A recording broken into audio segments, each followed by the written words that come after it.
Segunda Tesalonicenses 2:17 dice así la palabra del Señor: pero nosotros, hermanos, separados de vosotros por breve tiempo en persona, pero no en espíritu, estábamos muy ansiosos con profundo deseo de ver vuestro rostro, ya que queríamos ir a vosotros, al menos yo, Pablo, más de una vez, pero Satanás nos lo ha impedido. Porque ¿quién es nuestra esperanza, o gozo, o corona de gloria? ¿No lo sois vosotros en la presencia de nuestro Señor Jesús en su venida? Pues vosotros sois nuestra gloria y nuestro gozo. Si yo les preguntara, ¿cuál es la marca distintiva del cristiano? ¿Qué es lo que evidencia sin lugar a dudas que una persona es un verdadero discípulo de Jesús? Yo espero que por lo menos los cristianos que están en este lugar respondan rápidamente que esa marca distintiva es el amor. El amor. Hablando de la relación de los cristianos entre sí, dice el Señor Jesucristo en Juan capítulo 13, versículo 35, que el mundo conocerá que nosotros somos sus discípulos si tenemos amor los unos por los otros. Y en 1 Corintios 13, Pablo nos dice que las tres virtudes cardinales de la vida cristiana son la fe, la esperanza y el amor, y que el mayor de los tres es el amor. Ahora, yo debo hacer una aclaración, sobre todo por amor a las personas que nos visitan en esta mañana. Nadie será salvo por amar. O sea, la Biblia no dice ama y serás salvo. La Biblia dice cree y serás salvo. Nadie será salvo por amar. Somos salvos por creer. Pero todo aquel que ha sido salvado por gracia por medio de la fe evidencia su salvación por medio del amor. El amor es la evidencia. Amados, amémonos unos a otros, el texto que leímos al inicio de este culto, porque el amor es de Dios. Todo aquel que ama es nacido de Dios y conoce a Dios. El que no ama no ha conocido a Dios, porque Dios es amor. Mis hermanos, no hay que saber griego para entender lo que Juan está diciendo aquí. Todo aquel que ama es porque es nacido de Dios. El que no ama no ha conocido a Dios. Y en este pasaje que acabo de leer, en 1 Tesalonicenses, nosotros vemos claramente ejemplificado ese amor que distingue a los cristianos. Porque, mis hermanos, en su gracia común, la mayoría de la gente ama a otras personas. Pero aquí estamos hablando de un amor distintivamente cristiano, y lo veremos a medida que vamos desarrollando este mensaje. Y en Pablo nosotros tenemos un ejemplo de ese tipo de amor. Ahora, antes de entrar a considerar el contenido de este pasaje, es muy importante que nosotros veamos un poco de su contexto. Al poco tiempo de que Pablo y su equipo misionero llegaran a Tesalónica a predicar el evangelio, los judíos juntaron una turba que forzó a Pablo, a Silas y a Timoteo a huir de la ciudad. Y es así como Pablo y los demás llegan a Berea. De manera que los misioneros tuvieron muy poco tiempo, apenas unas pocas semanas, para discipular a estos nuevos creyentes y confirmarlos en su fe.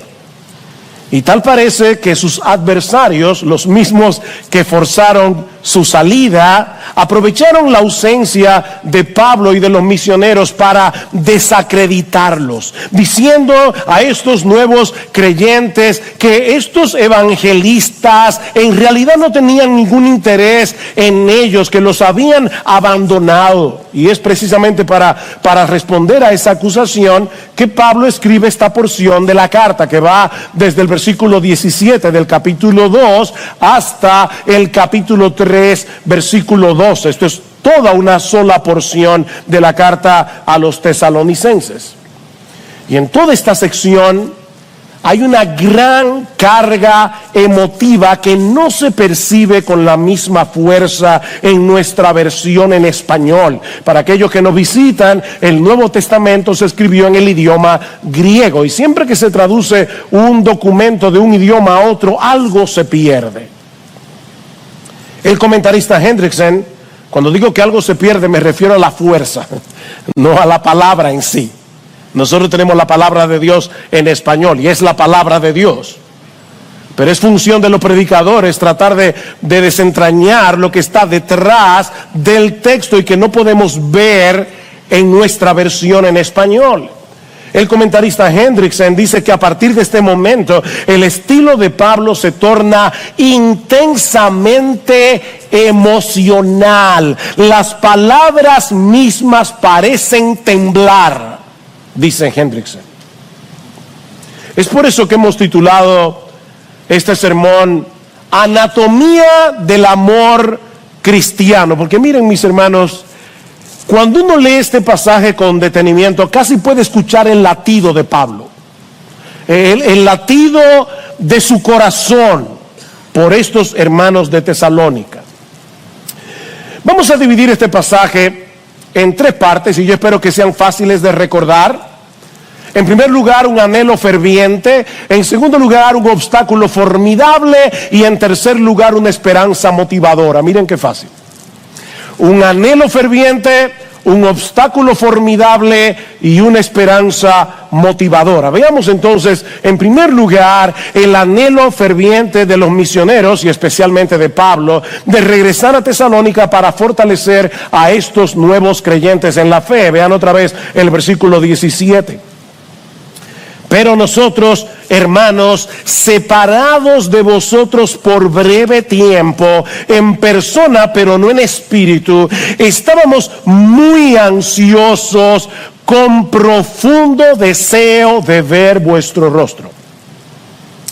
La palabra que se traduce como separación es un verbo compuesto que de paso solo aparece aquí en todo el Nuevo Testamento y que significa quedarse huérfano.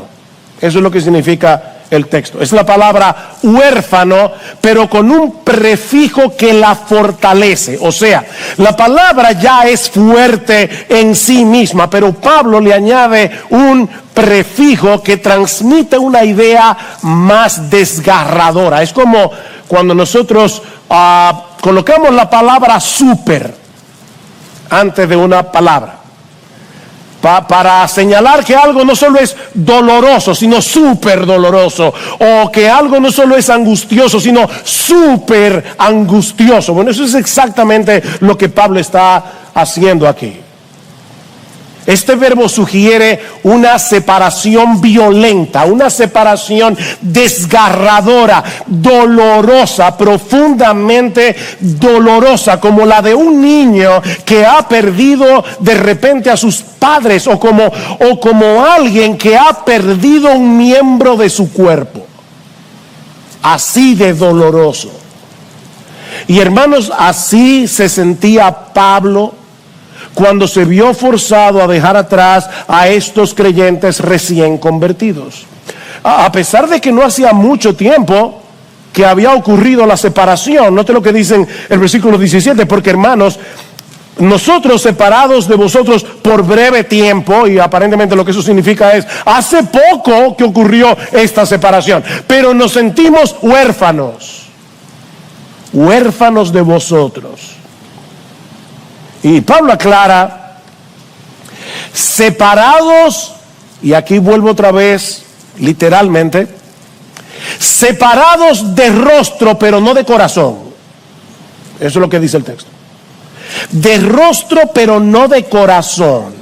En otras palabras, aunque los judíos habían apartado a Pablo y a los misioneros de la iglesia en Tesalónica, no habían podido apartar a estos hermanos de sus corazones. Ellos estaban fuera de su vista, pero no de sus pensamientos, no de sus oraciones. El amor por ellos permanecía intacto a pesar de la lejanía, y de ahí el anhelo ferviente de Pablo de volver a verlos. Noten otra vez el versículo 17. Yo quiero ir palabra por palabra, hermanos. Pero nosotros, hermanos, separados de vosotros por breve tiempo, en persona pero no en espíritu, estábamos muy ansiosos, con profundo deseo de ver vuestro rostro. Y una vez más, el lenguaje es muy emotivo. La palabra que se traduce como ansioso conlleva la idea de apresurarse, de esforzarse. O sea, no se trata de una mera emoción, sino de una emoción que mueve la voluntad. Lo que Pablo está diciendo es que ellos se habían esforzado al máximo por regresar a Tesalónica. Porque hay gente que se vuelve ansiosa y no hace nada. Es como esas personas que están muy ansiosas sentados en una mecedora. Solo se mueven en el mismo sitio. Pero aquí no estamos hablando de ese tipo de ansiedad. Es una emoción que te mueve a la acción. Pablo está diciendo, para responder a las acusaciones que se habían hecho contra ellos, nos hemos esforzado al máximo por regresar a Tesalónica, porque tenemos un profundo deseo de volver a verlos. Y esta palabra, que se traduce como deseo, es la misma que se traduce como concupiscencia en el capítulo 4, versículo 5. Esta palabra, que podemos traducir literalmente sobre deseo, no es una palabra mala en sí misma, aunque en el Nuevo Testamento muchas veces lo que significa es lujuria, pero depende del contexto y del objeto del deseo para determinar si se trata de un sobredeseo pecaminoso o un sobredeseo por algo bueno. Expresa un deseo muy intenso por algo. Los misioneros deseaban intensamente regresar a Tesalónica, porque estaban preocupados por el estado espiritual de estos recién convertidos, y eso lo veremos cuando estudiemos el capítulo 3, pero déjenme darles una idea. Versículo 1 del capítulo 3: por lo cual, no pudiendo soportarlo más, pensamos que era mejor quedarnos solos en Tesalónica, y enviamos a Timoteo, nuestro hermano y colaborador de Dios en el Evangelio de Cristo, para fortalecerlos y alentarlos respecto de vuestra fe. Capítulo 3, versículo 5. Por eso también yo, cuando ya no pude soportar más, envié para informarme de vuestra fe, por temor a que el tentador os hubiera tentado y que nuestro trabajo resultara en vano. Pero ahora Timoteo ha regresado de vosotros a nosotros y nos ha traído buenas noticias, y la palabra ahí es evangelio. Es la única vez que Pablo usa la palabra evangelio que no sea para el evangelio de Jesucristo. La única vez. Las noticias de Pablo, de Timoteo, dice Pablo, me sonaron como un evangelio para mí. Las buenas noticias de vuestra fe y amor, y de que siempre tenéis buen recuerdo de nosotros, añorando vernos como también nosotros a vosotros. Por eso, hermanos, en toda nuestra necesidad y aflicción fuimos consolados respecto a vosotros por medio de vuestra fe. Y ahora escuchen: porque ahora sí que vivimos si vosotros estáis firmes en el Señor. ¡Wow! ¡Qué amor! ¡Qué amor! Mis hermanos, el verdadero amor cristiano se preocupa genuinamente por la condición espiritual de sus hermanos en la fe. Si bien es cierto que es Dios el que da el crecimiento, Dios usa medios para que sigamos avanzando hacia la madurez. Eso es lo que Pablo nos presenta en Efesios capítulo 4. Es hablando la verdad en amor que podemos crecer para ser cada vez más semejantes a nuestro Señor Jesucristo. Lo que esto significa, en palabras más sencillas, es que es en el contexto del discipulado mutuo que la iglesia avanza hacia la madurez cristiana. Y ese discipulado no es un programa. Alguna gente nos pregunta, ¿ustedes tienen un programa de evangelismo? De discipulado, perdón. No, esto no es un programa, hermanos, es el resultado de una genuina preocupación por el crecimiento de tu hermano. En otras palabras, tú y yo tenemos una responsabilidad de ayudar en lo que podamos al crecimiento de otros, así como nosotros necesitamos la ayuda de otros para crecer. Déjame hacerte una pregunta, ¿tú estás discipulando a alguien ahora mismo? El discipulado no tiene que ser una cosa de 1 año, de 2 años, de 3 años. Puede ser simplemente que tú tomes a un nuevo creyente y le enseñes cómo leer su Biblia, cómo orar, cómo confesar sus pecados, animarlo a ser miembro de la iglesia. Tú estás discipulando a alguien o alguien te está discipulando a ti ahora mismo. Esto no es un programa. Es simplemente el resultado del amor. El discipulado es una manifestación concreta del amor. Pablo, Silas y Timoteo estaban realmente preocupados por el estado espiritual de estos nuevos creyentes. Pero ¿sabes qué? Dios espera ver esa mutua preocupación en todos los cristianos. Esto no es simplemente el amor de Pablo, porque tú sabes que Pablo era un súper cristiano. Pablo era súper espiritual. No, Pablo era un cristiano y era un hombre sujeto a pasiones iguales que las tuyas y las mías. Dios espera eso de todos nosotros. Pablo dice, escribiendo a los Corintios, que Dios espera que en la iglesia no haya división, sino que los miembros tengan el mismo cuidado unos por otros. ¿Oíste eso? Dios espera que en la iglesia tengamos el mismo cuidado unos por otros. Déjenme hacerles una pregunta que yo tuve que hacerme esta semana.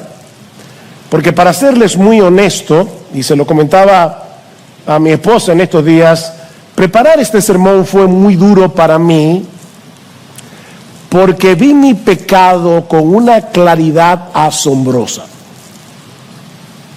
Mi falta de amor. Yo necesito crecer en amor. Y tú también. Porque el estándar es llegar a amar como Jesús. Pues, claro que nos falta. Que os améis unos a otros como yo os he amado. Ese es el estándar, ¿no? Así que déjame hacerte la pregunta. ¿Cómo fue que Pablo llegó a desarrollar esa capacidad de amar tan intensa y genuinamente? Porque déjame decirte algo, Pablo no nació así. Hay personas que dicen no, que es que él nació así. No. Pablo no nació con una disposición natural hacia el amor. Todo lo contrario, Pablo fue un fanático religioso que llegó a perseguir a los cristianos con saña. O sea, antes de ser cristiano, Pablo tenía una gran capacidad de odiar y de hacer daño. El que escribió ese texto nació con una gran capacidad de odiar, con una gran capacidad de hacer daño, hasta que Cristo se encontró con él en su camino a Damasco y el odioso Saulo se convirtió en el amoroso Pablo por el poder del Espíritu Santo. ¿Saben dónde está el secreto de Pablo? Que Pablo nunca olvidó lo que él había sido. Y precisamente por eso nunca dejó de maravillarse del amor de Cristo por él. Ahí está el secreto. Miren qué fácil. Pablo nunca olvidó lo que él había sido y nunca dejó de maravillarse del amor de Cristo. Y era precisamente el hecho de sentirse tan amado lo que lo movía a amar a otros sin condición. Él mismo escribió en 2 Corintios capítulo 5 versículo 14, el amor de Cristo nos constriñe, el amor de Cristo nos presiona, el amor de Cristo nos motiva pensando esto, y lo que significa es considerando seriamente esto, que si uno murió por todos, luego todos murieron y por todos murió, para que los que viven ya no vivan para sí, sino para aquel que murió y resucitó por ellos. ¿Ves el ya no vivan? Porque todos nosotros antes de ser cristianos vivíamos para nosotros mismos, pero alguien llamado Jesús murió por nosotros en una cruz. ¿Y sabes para qué? Para que ya no sigas viviendo para ti mismo.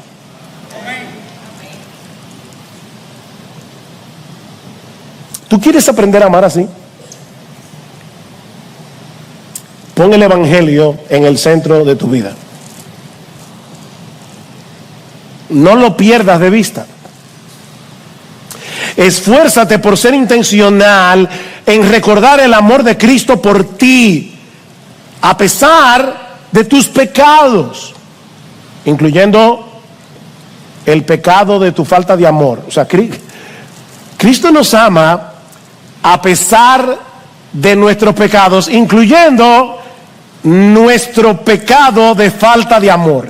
Y cuando nosotros pensamos que Cristo nos ama a pesar de lo que somos, a pesar de nuestra falta de amor, a pesar de la falta de interés por otros, y Cristo nos ama, eso expande nuestra capacidad de amar. El hecho de verme amado, tan amado por alguien que me conoce a la perfección, por alguien que conoce mis debilidades, por alguien que sabe que muchas veces para hacer un bien yo tengo que obligarme a mí mismo porque no quiero hacerlo, porque es más fácil quedarme viendo una serie de Netflix que ir al hospital a visitar a un enfermo. Para mí, por lo menos, yo no sé para ti, es más fácil. Y cuando yo entiendo, wow, Cristo me ama a pesar de lo que de cómo Él me conoce, de todos los pensamientos que me pasan por la cabeza que nadie ve, eso expande mi capacidad de amar. Ven, es el evangelio. En cierto modo, podemos decir que Pablo supo capitalizar su pasado. ¿Cómo así? Bueno, que en vez de paralizarse por la culpa de haber sido un perseguidor de la iglesia, Pablo convirtió su pasado pecaminoso en una especie de combustible que alimentaba la llama de su amor por Cristo y de su iglesia. Wow, Cristo me ama. A pesar de lo que fui, a pesar de lo que soy, Pablo nunca dejó de asombrarse que Cristo lo amara tanto, que no solo lo salvó, sino que lo convirtió en un apóstol. Pablo dice en Efesios 3, me encanta este versículo: a mí, que soy menos que el más pequeño de todos los santos. Definitivamente Pablo sabía acumular las palabras, ¿verdad? Para expresar una idea. A mí, que soy menos que el más pequeño de todos los santos, me fue dada esta gracia de anunciar entre los gentiles el evangelio de las inescrutables riquezas de Cristo. Pablo dice, yo no puedo entender cómo Cristo me ama tanto. Y por eso podía amar como Él amaba, siendo un hombre como tú y como yo, que seguramente tenía que luchar con sus propios pecados. Ahora, Pablo no solo estaba muy consciente del amor de Cristo, en contraste, ¿verdad?, con su pecaminosidad, sino también del hecho de que Cristo lo había colocado en medio de esa familia que él antes perseguía. Esos que antes eran el objeto de su odio, ahora eran sus hermanos. Ven cómo comienza el texto. Pero nosotros, hermanos, y alguien puede decir, bueno, pastor, pero usted sabe que Pablo le llamaba hermano a todos los cristianos. Ya está viendo más de la cuenta. No, yo no creo que el uso de la palabra hermanos aquí sea casual. Y no lo creo por la cantidad de veces que Pablo usa la palabra hermanos en esta carta. Para que tengan una idea, ¿cuántos capítulos tiene la carta a los romanos? 16 capítulos. ¿Cuántos capítulos tiene Primera Tesalonicenses? 5 capítulos. ¿Saben cuántas veces Pablo usa la palabra hermanos en toda la carta de los romanos? 20 veces. ¿Saben cuántas veces usa la palabra hermanos en estos 5 capítulos de Primera Tesalónica? 19 veces, casi la misma cantidad, con 11 capítulos de diferencia. Hermanos, hermanos, hermanos. Los cristianos debemos amarnos porque somos hermanos. Somos y hermanos de sangre, en el mejor sentido de la palabra. Somos miembros de una misma familia, tenemos un mismo Salvador, fuimos comprados por la misma sangre y ahora pertenecemos al mismo Padre. Mis hermanos, cuando Cristo murió en la cruz, una de las cosas que nos quitó como una ropa sucia es el individualismo. Esta es una sociedad eminentemente individualista. Yo, mis derechos, lo mío. Cuando Cristo nos salvó, nos quitó la ropa vieja, sucia, podrida del individualismo y lo enterró. Déjalo ahí donde Él lo enterró. Deje el individualismo a un lado. Por eso les decía al principio, hermano, nosotros necesitamos un avivamiento de amor. Un avivamiento de amor que nos mueva a salir de nuestra zona de comodidad y a arriesgarnos a amar a otros, independientemente de si los otros te aman a ti. Y digo arriesgarnos porque, déjenme decirles algo, el amor es arriesgado. Muy arriesgado. Tú puedes darte por entero a una persona que después te va a clavar un puñal en la espalda. Y como quiera, tú debes amar. Debes amar. Lamentablemente, debemos reconocer que es muy fácil para nosotros quedarnos encharcados en el nadie se preocupa por mí, en vez de decirnos a nosotros mismos, necesito crecer en mi preocupación por los demás. Yo necesito ser intencional en orar por mis hermanos en la fe, en aliviar sus cargas, en ayudarlos a crecer. Es mucho más fácil decir, nadie se pone en mi pellejo, que hacer el esfuerzo de ponernos en la piel del otro. Sobre todo cuando nosotros mismos estamos pasando por tiempos difíciles. Cuando nosotros mismos estamos sufriendo. Ustedes leyeron con cuidado lo que Pablo dijo en el capítulo 3, versículo 7, porque hay algo allí que podemos fácilmente pasar por alto, que dice Pablo, por eso, hermanos, en toda nuestra necesidad y aflicción, fuimos consolados respecto a vosotros por medio de vuestra fe. Pablo mismo estaba en necesidad. Pablo mismo estaba en aflicción cuando manifestó este amor tan profundo por los hermanos de Tesalónica. Así que el dolor no es una excusa. Mira, mi hermano querido, mi hermana, en vez de aislarte en tu dolor, haz lo que hizo Pablo. Pablo seguía preocupado por estos hermanos. Y aunque se había esforzado por regresar a Tesalónica, algo se lo impidió. Lo que nos lleva a nuestro segundo encabezado. Ya vimos el anhelo ferviente. Veamos ahora en segundo lugar el obstáculo formidable. Versículo 18. Ya que queríamos ir a vosotros, al menos yo, Pablo, más de una vez, y no es que Pablo está diciendo, bueno, por lo menos yo, Timoteo y Sila, yo no sé, no. Lo que pasa es que varias veces Pablo se quedó solo, sin Timoteo y Silas, y muy probablemente lo que Pablo está diciendo es, cuando yo estaba solo, más de una vez yo traté de volver, y no pude. ¿Y por qué no pudiste, Pablo? Porque Satanás nos lo ha impedido. ¿Qué texto más misterioso, verdad?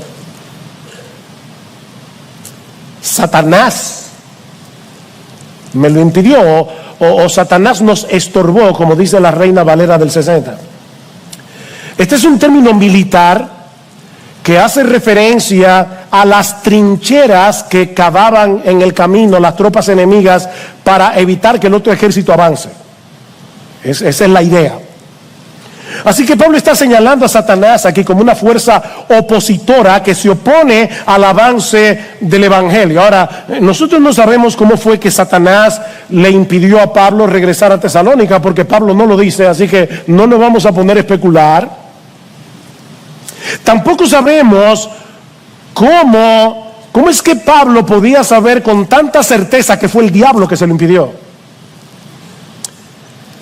Y esto es interesante porque en el libro de los Hechos, en el capítulo 16, por lo menos vemos dos ocasiones en que fue el Espíritu Santo el que le impidió a Pablo y a su equipo misionero avanzar. Dice en Hechos capítulo 16 que Pablo y su equipo misionero pasaron por la región de Frigia y Galacia, habiendo sido impedidos por el Espíritu Santo de hablar la palabra en Asia. Y cuando llegaron a Misia, intentaron ir a Bitinia, pero el Espíritu de Jesús no se lo permitió. ¿Ven? El Espíritu Santo estaba poniéndole obstáculos a Pablo. Y lo estaba haciendo para obligarlo, para forzarlo. Si ustedes ven un mapa de Asia Menor, se van a dar cuenta que Pablo está recorriendo Galacia, Bitinia, y llega a un punto que solo le queda Troas, y después de Troas está el mar. Y es ahí donde aparece un varón macedonio que le dice a Pablo, pasa a Europa y ayúdanos. Así que el Evangelio llega a Europa porque el Espíritu Santo, que aquí es identificado como el Espíritu de Jesús, tiene un plan misionero, y conforme a ese plan misionero estaba acercando a Pablo para que el Evangelio llegara a Europa.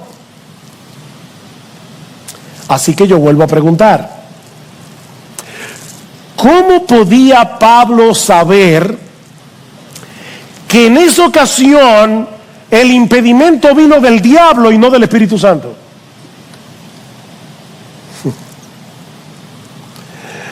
Bueno, la respuesta puede ser porque el impedimento estaba viniendo de parte de los judíos que odiaban el Evangelio, y viendo el instrumento, Pablo dice, el diablo los está usando. O puede ser que el mismo Espíritu Santo le revelara a Pablo de dónde venía el impedimento. Pero, independientemente de eso, hermanos, hay al menos dos cosas que debemos tomar en cuenta aquí. La primera es que en el avance de la obra de Dios en el mundo, ni el Espíritu Santo ni Satanás son observadores pasivos. Eso es obvio. Mientras el Espíritu Santo está usando a los siervos de Dios para que se propague el Evangelio, el enemigo de nuestras almas está haciendo todo lo que esté a su alcance para obstaculizarlos. El diablo odia el evangelio. De hecho, mi amigo que estás aquí sin Cristo, déjame decirte algo. ¿Sabes por qué el diablo odia el evangelio? Porque Satanás no quiere que tú escuches el evangelio, porque el evangelio es poder de Dios para salvación. Y el diablo es tan cruel que quiere arrastrarte con él al infierno. Por eso el diablo odia tanto el evangelio. No es de gratis. Pero la segunda cosa que debemos tomar en cuenta es que aún el mismo Satanás está bajo el control soberano de Dios. Y por lo tanto, él no puede actuar sin su permiso. ¿Recuerdan en Lucas, capítulo 21, versículo 22-31, cuando Cristo le dice: Pedro, Satanás os ha pedido para zarandearlos como a trigo, pero yo he rogado por ti para que tu fe no falte. Satanás os ha pedido, porque él no puede hacer absolutamente nada a menos que Dios se lo permita. Y cuando Dios se lo permite, es porque tiene un propósito superior en mente.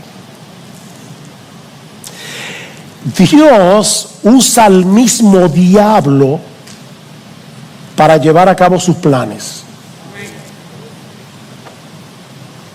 Tal vez Él quiere hacernos más conscientes de nuestra debilidad y llevarnos a depender más de Él en oración, o simplemente Él quiere redireccionar nuestros pasos hacia otro ministerio o hacia otro lugar, y está usando al diablo para llevar a cabo su plan. Porque de una forma u otra, la voluntad soberana del Dios soberano termina imponiéndose. Y gloria a Dios por eso. De hecho, si lo pensamos bien, nosotros debemos darle gracias a Dios de que Él le haya permitido al diablo impedirle a Pablo regresar a Tesalónica. ¿Por qué? Porque de no haber sido así, Pablo no hubiera escrito esta carta, ni la segunda. ¿Qué sabio es Dios? De haber tenido éxito en su deseo de volver, Pablo no hubiera tenido la necesidad de escribir Primera Tesalonicenses, ni Segunda Tesalonicenses. Y la iglesia de Cristo se habría perdido de dos tesoros tan valiosos.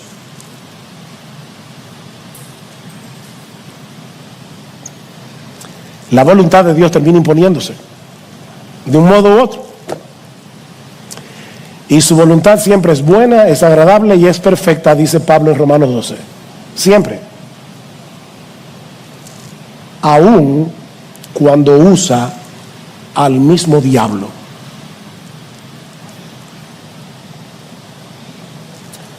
Sin embargo, mis hermanos, aunque eso definitivamente es un misterio para nosotros, el mismo Dios nos dice en su palabra que debemos orar por el avance del evangelio precisamente debido a esa oposición diabólica.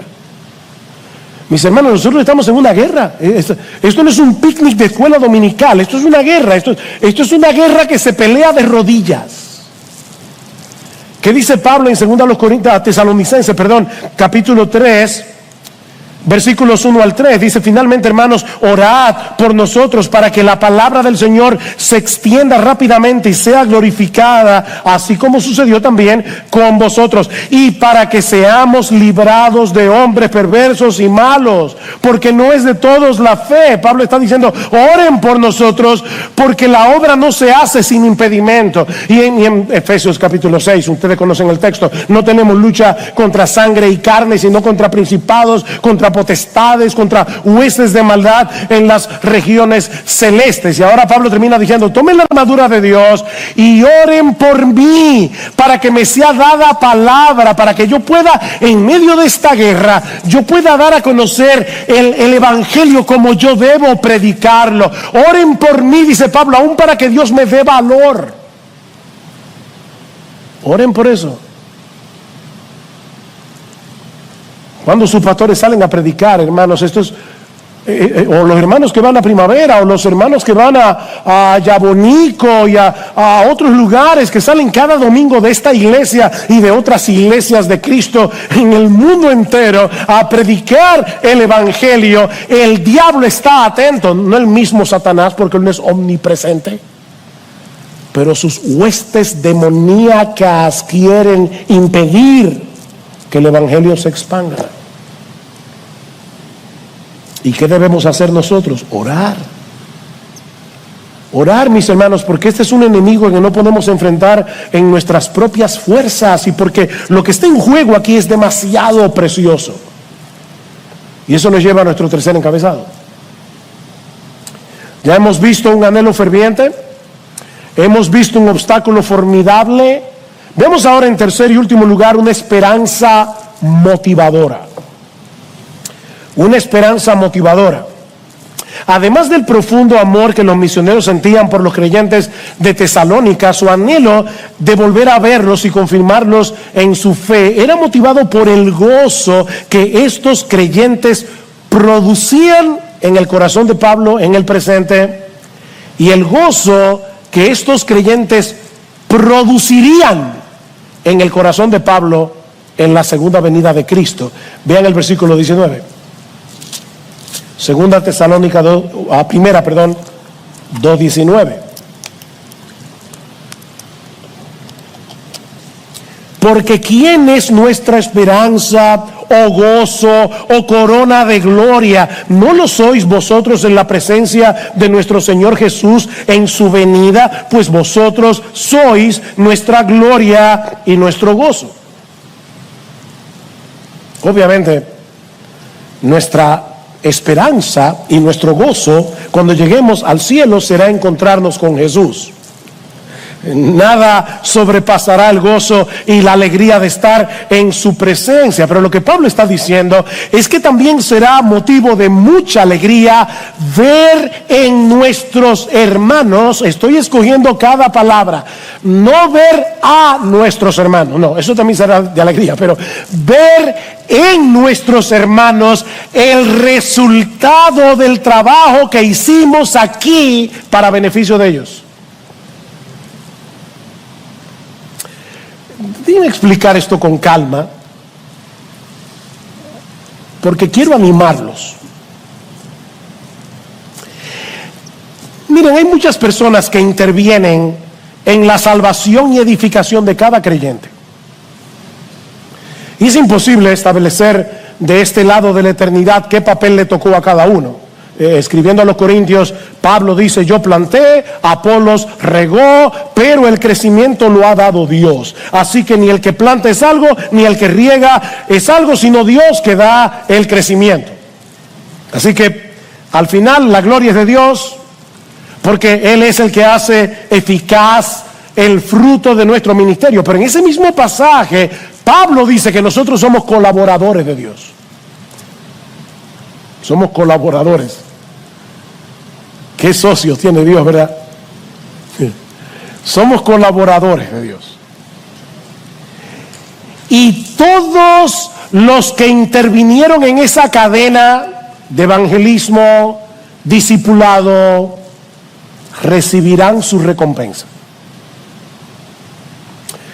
Tal vez tú fuiste el primero en compartir el evangelio con alguien que en ese momento no reaccionó. Luego vino otro y regó la semilla que tú habías sembrado. Y luego vino otro, años después, ya tú ni te acuerdas que tú le predicaste el evangelio a esa persona, que volvió a regar la semilla que tú sembraste. Hasta que allí fue cuando Dios dijo: vive, y la persona se convirtió.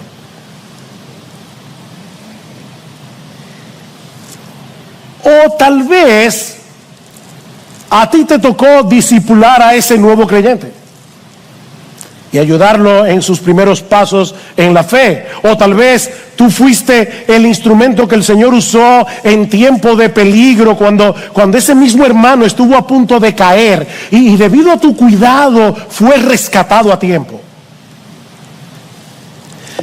Sea lo que sea que tú hayas hecho por la salvación de algunos, por la santificación de otros, mis hermanos, todo será recordado y recompensado en aquel día.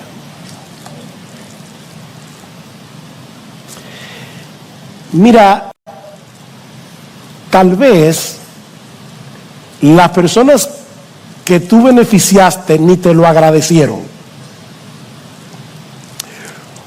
O tal vez ya tú ni te acuerdas que tú fuiste parte de ese proceso. Ni te acuerdas. Tú recuerdas a todas las personas que tú has animado en esta iglesia.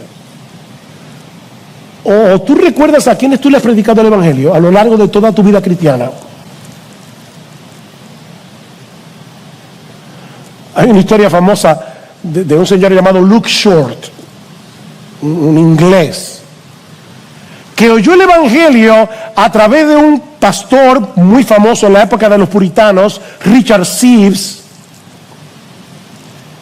y no se convirtió. 15 años tenía. Luke Short emigró a las colonias americanas y cuando tenía más de 90 años de edad, sentado en una piedra en su campo, recordó la prédica de Richard Sibbes que él oyó cuando tenía 15 años y se convirtió.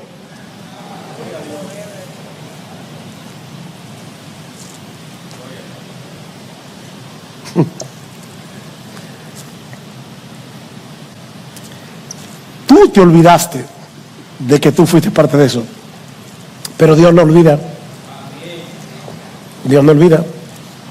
Y a nadie dejará sin recompensa. Recuerda, yo quiero animarte.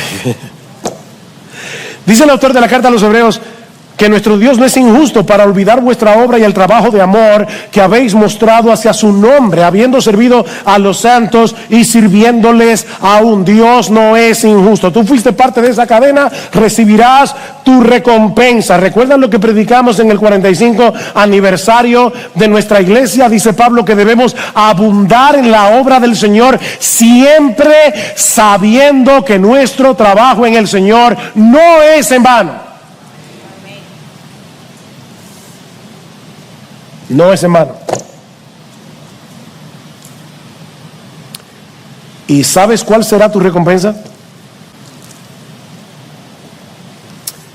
Bueno, ese es un tema muy amplio en la Biblia, el tema de las recompensas. Y yo no pretendo en 2 minutos decir todo lo que la Biblia enseña acerca de ese tema.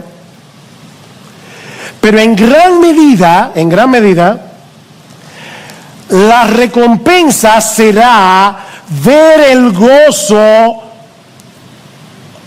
del resultado de todo lo que hiciste para Cristo y para su iglesia. Ese gozo en los creyentes y en tu propio corazón será parte de la recompensa. ¿Qué le dice Pablo a los tesalonicenses? Ustedes serán mi corona de gloria. Ustedes serán mi corona de gloria. Mi recompensa y mi gozo, dice Pablo, será verlos allí en cuerpos glorificados, reflejando ya sin pecado la gloria de nuestro Señor y Salvador, y escucharle a Él, a mi Señor, a mi precioso Salvador, decirme a mí, por causa de ustedes que van a estar allí en cuerpos glorificados: Pablo, bien, buen siervo y fiel. Esa será mi corona.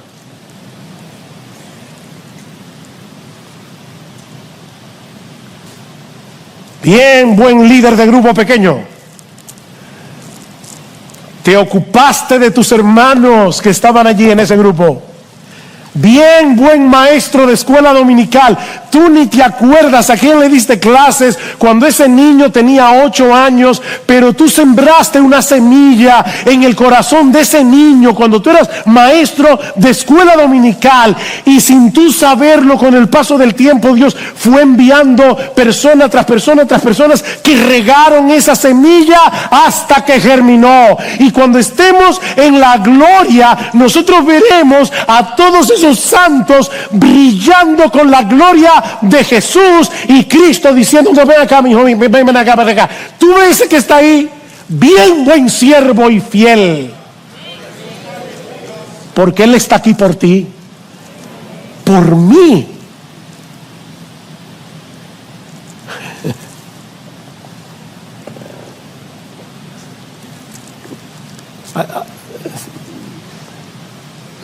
Estoy mirando el reloj.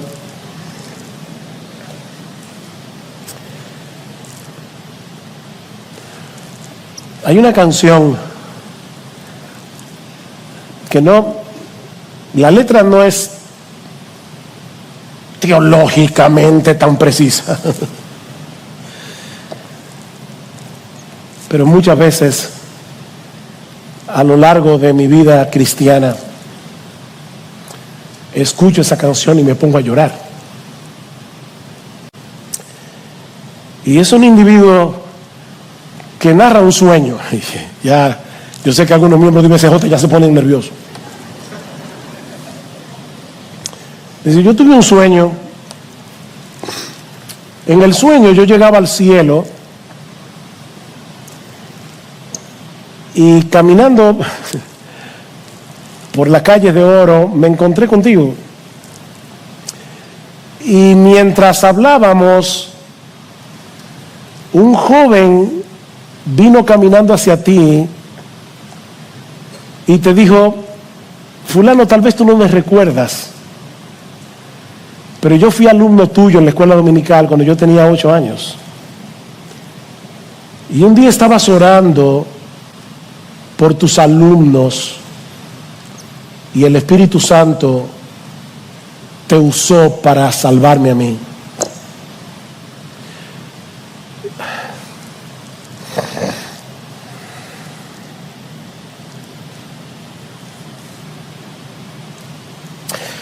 Y luego vino otro y te dijo: ¿tú te acuerdas cuando un misionero llegó a la iglesia y dio un reporte y pidió una ofrenda por esa obra misionera, y tú no tenías mucho, pero lo poco que tenías lo diste, y el Señor usó tu ofrenda para que ese misionero pudiera volver al campo misionero, y yo fui salvo? Y la canción tiene un estribillo, un corito, un coro que dice: gracias por haberte dado al Señor. Yo soy una vida que fue transformada porque tú te diste al Señor. Y él termina diciendo: yo sé que dicen que en el cielo no habrá lágrimas, pero me parece que tú te volteaste y me pareció ver una lágrima en tus ojos. Gracias por haberte dado al Señor. Gracias. Porque en el cielo no solo viviremos amando, sino también contemplando por siempre, por los siglos de los siglos, el fruto de nuestro amor terrenal. Lo que tú hiciste aquí por amor, tú verás el fruto allá, por los siglos de los siglos.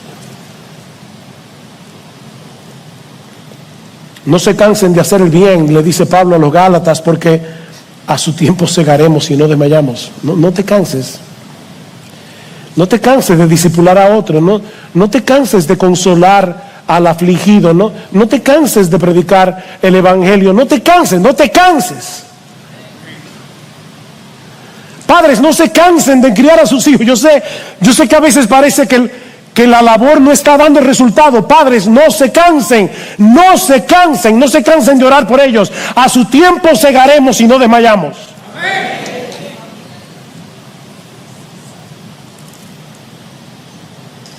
Trabaja arduamente, con los ojos puestos en la segunda venida. No aquí, no allá, porque ese será el día de nuestra coronación. No juzguéis nada antes de tiempo hasta que venga el Señor, el cual aclarará también lo oculto de las tinieblas, manifestará las intenciones de los corazones, y entonces cada uno recibirá su alabanza de Dios. ¿Sabes qué? Lo que nadie vio de tu trabajo, Dios lo vio. Dios vio tu lucha para poder servirle a ese hermano, a esa hermana. Dios vio tu lucha criando a tus hijos. Dios vio tu lucha. Y cuando Dios aclare las intenciones del corazón, cuando eso que ahora está oculto en las tinieblas salga a la luz, cada uno recibirá su alabanza de Dios, y Dios no miente.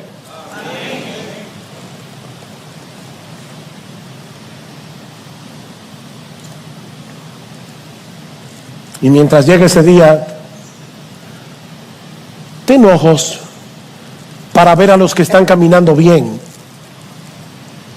y anima tu corazón con ellos. ¿Qué dice Pablo en el versículo 20? Ustedes sois, ahora, no que lo serán cuando Cristo vuelva, ustedes sois nuestra gloria y nuestro gozo. Esta iglesia llenó de gozo y de alegría el corazón de Pablo, cuando muchos otros fueron motivo de desaliento para él. Mis hermanos amados de Iglesia Bíblica del Señor Jesucristo, los pastores somos alentados, somos animados por la iglesia. No solamente cuando nos dicen palabras de ánimo. Somos animados al verles recibir la palabra predicada con un corazón enseñable. Somos animados al percibir en los miembros cómo están tomando en serio su propio crecimiento espiritual y el crecimiento espiritual de sus hermanos. Créannos, amados hermanos de IBCJ, eso anima nuestro corazón como nada más puede hacerlo. Yo no tengo mayor gozo que este, dice Juan, que el ver a mis hijos andando en la verdad. Así que, queridos hermanos de IBCJ, cada uno de ustedes tiene el potencial de animar el corazón de sus pastores, y no solo con palabras, sino y sobre todas las cosas, cuando vemos que todos juntos como iglesia estamos pareciéndonos cada vez más a Jesús.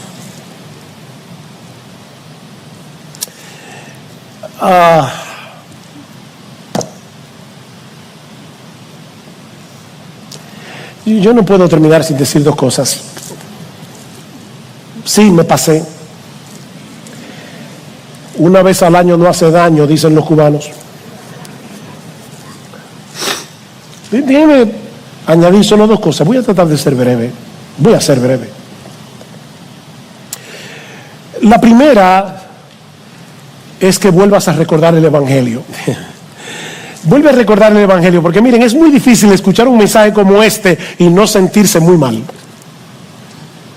bien convicto de pecado. Se lo digo por mí. Nos quedamos tan cortos al ver ese ejemplo de amor.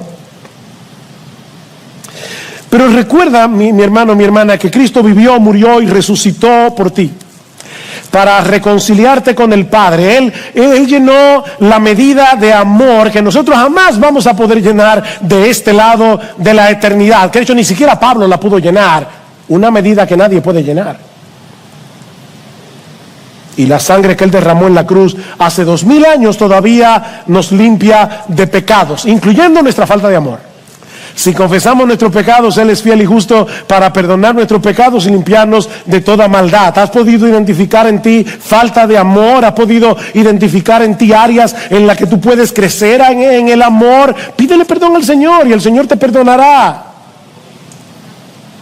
Recuérdate de nuevo el Evangelio para que no te quedes aplastado por el peso de la culpa y puedas regocijarte otra vez en tu salvación y seguir corriendo. Pero no lo dejes ahí. Y aquí está mi segunda aplicación. Todos nosotros necesitamos seguir creciendo en nuestra capacidad de amar a los demás. Y esa gracia del perdón que Cristo nos ofrece en el Evangelio debe ser el combustible que nos impulse a seguir avanzando hacia la madurez. Y avanzar hacia la madurez no es otra cosa que parecernos cada vez más a Él. La razón por la que somos recibidos en la presencia de Dios es la obra de Cristo a nuestro favor. Como decíamos al inicio de este mensaje, no somos salvos por amar, somos salvos por creer. Cree en el Señor Jesucristo, cree y serás salvo. Pero Cristo es tan bueno y tan poderoso que Él no nos deja como nos encuentra. Así como Él convirtió al odioso Saulo en el amoroso Pablo,